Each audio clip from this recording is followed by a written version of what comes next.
नमस्कार साथियों मैं हरकेश मीणा।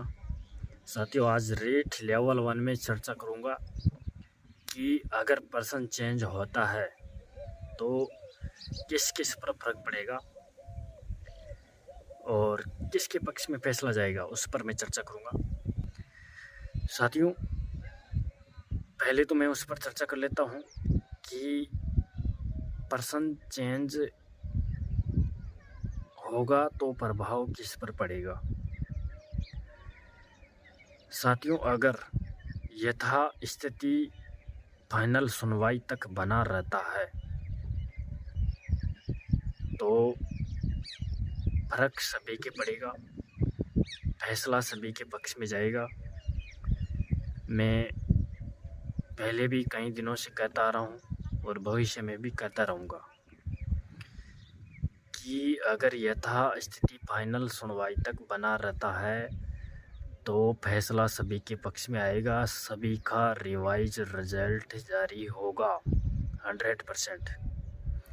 जिनको स्कूल अलॉट हो रखी है वह नियुक्ति नहीं लिया है, स्कूल में साइन नहीं किया है, वह भी साथियों अगर कट ऑफ में बाहर होते हैं तो होंगे, क्योंकि 30 नवंबर के जजमेंट में स्पष्ट लिखा हुआ है कि कई व्यक्ति कट ऑफ के अंदर होंगे, कई कट ऑफ के बाहर होंगे। और यथास्थिति फाइनल सुनवाई तक रहता है तो पूरी भर्ती रुकी हुई है और सभी के अनुसार ही जज फैसला देगा, न कि याचिकाकर्ताओं के पक्ष में फैसला देगा।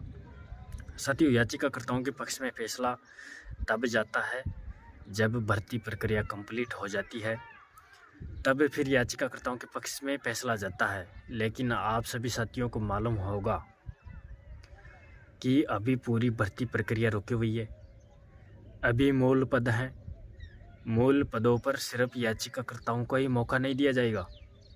मौका साथियों अभी मूल पद हैं, सभी को दिया जाएगा अगर यथास्थिति फाइनल सुनवाई तक बनी रहती है तब। तो अगर यथास्थिति फाइनल सुनवाई तक बनी रहती है तो साथियों फैसला सभी के पक्ष में जाएगा अगर पर्सन चेंज होता है तो। इसलिए जो याचिकाकर्ताओं की ये गलत फहमी है कि फैसला याचिकाओं के पक्ष में जाएगा, तो ये बिल्कुल गलत है साथियों। अब साथियों मैं चर्चा करता हूँ कि पर्सन चेंज कौन सा हो सकता है। ज़्यादातर चेंज होने की संभावना सिर्फ 2 ही प्रश्नों पर है। पिछली गणेश राम मीणा की बेंच में भी सिर्फ 2 ही प्रश्नों पर ज़्यादा डाउट था, अलाभान्वित वाला प्रश्न और छात्र शिक्षक अनुपात वाला प्रश्न। तो साथियों अगर फाइनल सुनवाई तक यथास्थिति आदेश रहता है तो इन प्रश्नों पर विद्यार्थियों को सभी को लाभ मिलने वाला है। जिनकी नियुक्ति प्रक्रिया रुकी हुई है, जिनके स्कूल अलॉट हो चुकी है, बिल्कुल उनके भी प्रभाव पड़ेगा 100%। और जो जॉइनिंग ले चुके उनके कुछ भी प्रभाव नहीं पड़ेगा। तो बिल्कुल साथियों आप सभी साथियों के डाउट दूर हो गया होगा। पहले कई बड़े बड़े यूट्यूबर्स यह कहते थे कि नहीं, जिनके स्कूल अलॉट हो चुके हैं उनके तो कोई प्रभाव नहीं पड़ेगा। लेकिन फिर बाद में जब मैं जैसे ही वीडियो बनाने लगा, इसके ऊपर की प्रभाव सभी के ऊपर पड़ेगा अगर यथास्थिति फाइनल सुनवाई तक रहती है, तो फिर वह सब भी बदल गए। आपने देखा होगा वह भी अब ऐसे कहने लगे कि क्या पता वो तो जज के ऊपर है, जज क्या फैसला देता है।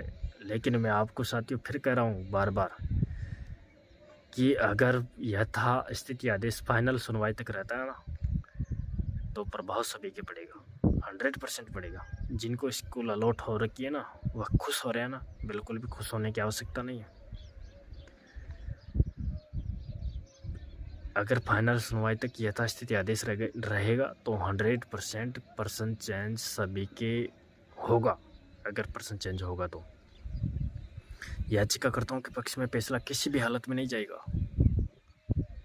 अगर भर्ती कंप्लीट हो जाती तब याचिकाकर्ताओं के पक्ष में 100% फैसला जाता, लेकिन अभी बिल्कुल भी नहीं जाएगा साथियों। मैं कह रहा हूँ ना 100% मैं कह रहा हूँ साथियों, याचिकाकर्ताओं के पक्ष में फैसला नहीं जाएगा, क्योंकि अभी मूल पद हैं और 5-6 हज़ार पद प्रभावित हो रहे हैं साथियों, और पूरी भर्ती रुकी हुई है। तो सिर्फ मूल पदों पर साथियों सिर्फ याचिकाकर्ताओं को ही मौका नहीं दिया जाएगा। आप क्यों बेवकूफ़ बन रहे हो कि याचिकाकर्ता जीत जाएंगे, उनके पक्ष में फैसला चला जाएगा? पूरी भर्ती रुकी हुई है और अभी भर्ती कंप्लीट नहीं हुई है, उससे पहले याचिकाकर्ताओं को ही नौकरी दे दिया जाएगा क्या? आप इतने बेवकूफ़ क्यों हो? आप इतने बेवकूफ़ क्यों बन रहे हो किसी के पास? इसलिए मैं आप सभी साथियों से ये कहना चाहता हूँ आखिरी और अंतिम बार कि अगर पर्सन चेंज होता है और फाइनल सुनवाई तक यथास्थिति आदेश रहता है तो सभी का चेंज होगा। बिल्कुल भी आपको टेंशन लेने की कोई आवश्यकता नहीं है। तो थैंक यू दोस्तों, जो चैनल पर पहली बार हैं चैनल को सब्सक्राइब करके ज़रूर जुड़े। आगे की जो भी अपडेट होगी हम आप सभी साथियों को अवगत कराते रहेंगे। Thank you.